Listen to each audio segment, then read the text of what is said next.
Lesson 44. God is the light in which I see.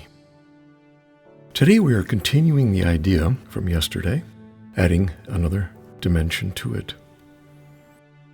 You cannot see in darkness, and you cannot make light. You can make darkness and then think you see in it, but light reflects life and is therefore an aspect of creation. Creation and darkness cannot coexist, but light and life must go together, being but different aspects of creation. In order to see, you must recognize that light is within, not without.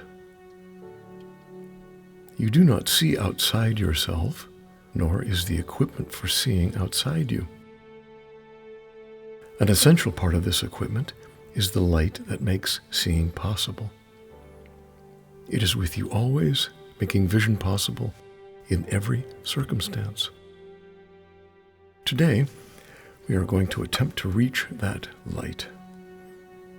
For this purpose, we will use a form of exercise which has been suggested before and which we will utilize increasingly.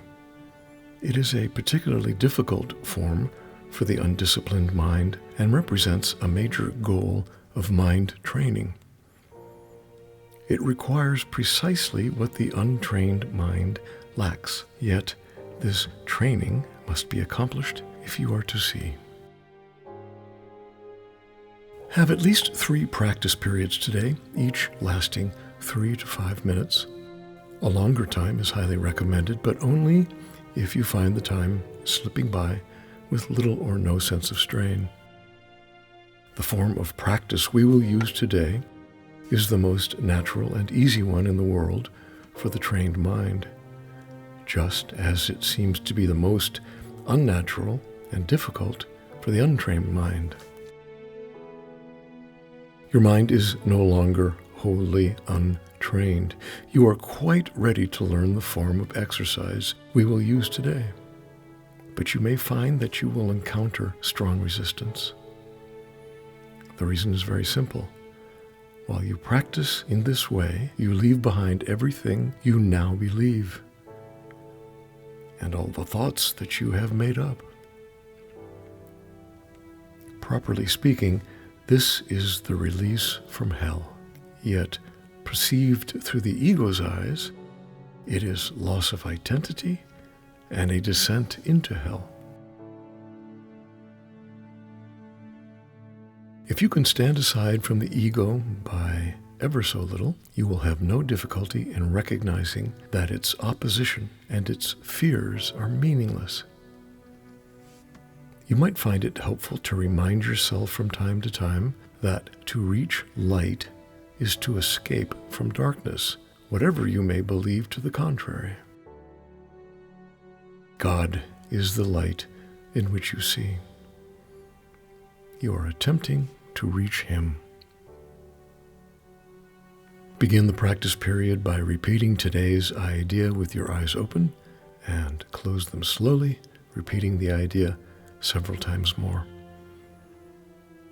Then try to sink into your mind, letting go of every kind of interference and intrusion by quietly sinking past them. Your mind cannot be stopped in this unless you choose to stop it.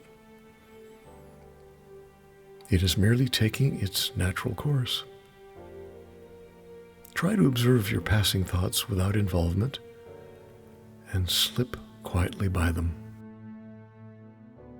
While no particular approach is advocated for this form of exercise, what is needful is a sense of the importance of what you are doing, its inestimable value to you, and an awareness that you are attempting something very holy. Salvation is your happiest accomplishment. It is also the only one that has any meaning, because it is the only one that has any real use to you at all. If resistance rises in any form, pause long enough to repeat today's idea, keeping your eyes closed unless you are aware of fear. In that case, you will probably find it more reassuring to open your eyes briefly.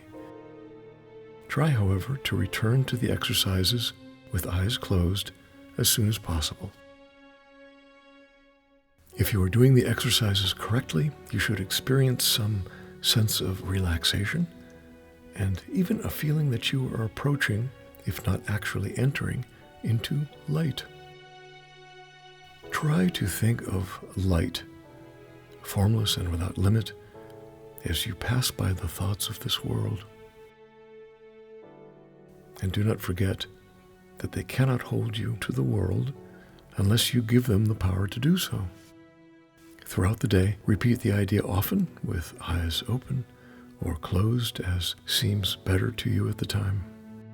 But do not forget, above all, be determined not to forget today.